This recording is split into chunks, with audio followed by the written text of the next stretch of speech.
Hi friends, जय जगन्नाथ। आज मु फूलकोबी सोयाबीन आलूर गोटे तरकारी तैयारी करी जहाँकि खाइबाकू बहुत ही टेस्टी लगे। आपण मैंने भी यही स्टाइल थरे तैयारी करी खाई देखंतु, बहुत ही यम्मी लगे। जदि मो भिडियोटी आपण मानंकु भल लगे वीडियो को लाइक शेयर करदेवे। जदि फर्स्ट टाइम देखुचंती चैनल को सब्सक्राइब करनेबे। तेबे चलंतु रेसिपीटी को स्टार्ट करिबा। देखंतु मुझे सोयाबीन को गरम पानी रे भिजई थी। मुझे चिपुड़ी देछि, केते सॉफ्ट हो जाइछि, फुली जाइछि मध्य। एठी मु फूलकोबी को एमिति मीडियम साइज रे काटी नेछि। एठी मु सीझा आलू 3टा रही जाइछि, एमिति ताकू काटी नै जाइछि। तो आपण चाहिले कंचा आलू भी नहीं परिबे। तो एठी मु मसाला पई गोटे पियाज, रसुण, अदा को एमिति काटी नै जाइछि। एठी मु आउ गोटे पियाज को एमिति चुन चुन कर काटी नेछि। एठी मु गोटी मसला नै जाइछि। एठी मु गोटे टमाटो को एमिति छोट छोट कर काटी नेछि। एबे मु मसला को रेडी करबा पई एबे मु ग्राइंडर कप रे दे देली। तो आपण भी एठी चाहिए गोटी मसला को भी ऐड करके ग्राइंडिंग करि परिबे, बट आपण एमिति भी खाली करि परिबे। देखो मोर एठी मसला रेडी हो गला। मुझे गोटे कढ़ई बसई देछि, सेथिरे तेल नहीं, तेल गरम हो गलानी। एबे मु फूलकोबी को भाजी नेबी। फूलकोबी को एमिति लूण हलदी देकी मु भाजी नेबी। तो आपण एठी फूलकोबी को भी हाफ बॉयल करके भी भाजी की तरकारी करि परिबे, बट मु एठी कंचा एमिति डायरेक्ट नहीं जाइछि। एमिति घोड़े देथिले देखंतु सॉफ्ट हो जाइछि, भाजी भी मध्य हो गलानी। मु एबे ताकू गोटे बॉयल को एमिति काढी देबी।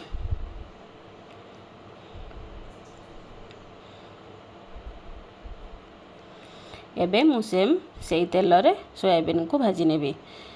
आपण सोयाबीन भाजला बेले हाई फ्लेम रे रखिबे, नहले तळ लागी जिवो। लो फ्लेम हेले एठी सोयाबीन मोर हे गेलानी। मोर एक्चुअली तरकारी कढ़ा रे धरिबनी बोली छोट कढ़ाटा मु सेति पई आ गोटे कढ़ा एठी बसई देली। देखंतु एठी मोर कढ़ा गरम हो गलानी। मु तेल दे देथिली, तेल मध्य गरम हो गलानी। एबे मु गोटी मसला ऐड करि नेबी। गोटी मसला को ऐड कला परे 1 से 2 सेकंड ताको टिके फ्राई करि नेबे। तापरे मु एठी पियाज ऐड करि नेली। पियाज को गोल्डन ब्राउन कलर हैला पर्यंत छाड़ी दबा। देखंतु एठी मोर गोल्डन ब्राउन कलर हे आसिलानी। मु एबे एठी चिली पाउडर ऐड करि देबी। तो आपण जेते बेले भी तरकारी करूचंती पियाज भाजीबा परे सेथिरे चिली पाउडर ऐड कले कलर बहुत ही भल देखा जिवो। एबे मु ऐड करि देली मसाला को ऐड करके ताको टिके कसी नेबे। तापरे सेथिरे लूण हलदी ऐड करि नेबे। देखो मुझे लुण हलदी को ये ऐड करनेली। ये मु लुण हलदी ऐड कला परे भल से ताको कसी नेबी, कारण ये मु ऑलरेडी सोयाबीन को भिजे की भाजी नहीं, आलू भी तो सीझा नहीं, आउ फूलकोबी हाफ बॉयल हो जाइए, से मसला को भल कि कसीदेवी।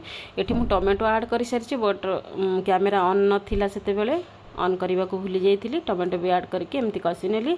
एबे मु सबू सोयाबीन आउ फूलकोबी आलू को ऐड करके कसीबी। देखंतु एबे मु सब ऐड कर देली। एबे मु ताको भल से कसी नेबे। 5 ରୁ 7 मिनिट कसीबे, बेसी भी नुह, कारण ये सब सीझी जाइए ऑलरेडी। मसला भी भल से कसी हो जाइए।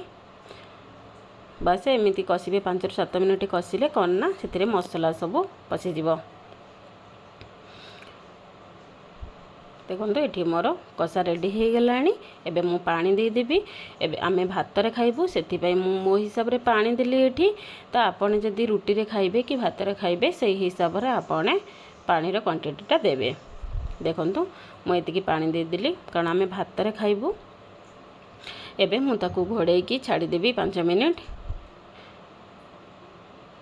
एथिरे 5 मिनिट छाड़ी देला परे एठी मोर कोबी भी सॉफ्ट हो जाइछि। देखंतु तरकारी भी रेडी हो गलानी। एबे मु धनिया पत्र ऐड करि नेली।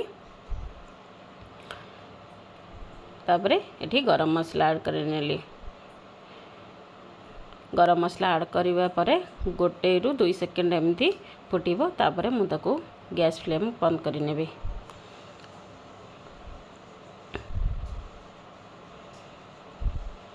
ଦେଖନ୍ତୁ ମୁଁ ଏଠି ଗ୍ୟାସ୍ ଫ୍ଲେମ୍ ବନ୍ଦ କରିଦେଲି। ଦେଖନ୍ତୁ କେତେ ସୁନ୍ଦର ଦେଖାଯାଉଛି। ଆପଣ ଥରେ ଏମିତି କରିକି ଖାଆନ୍ତୁ, ବହୁତ ହିଁ ଟେଷ୍ଟି ଲାଗିବ।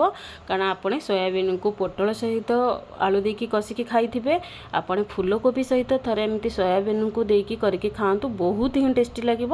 ରୁଟିରେ ହେଉ କି ଭାତରେ ହେଉ ଖାଇବେ।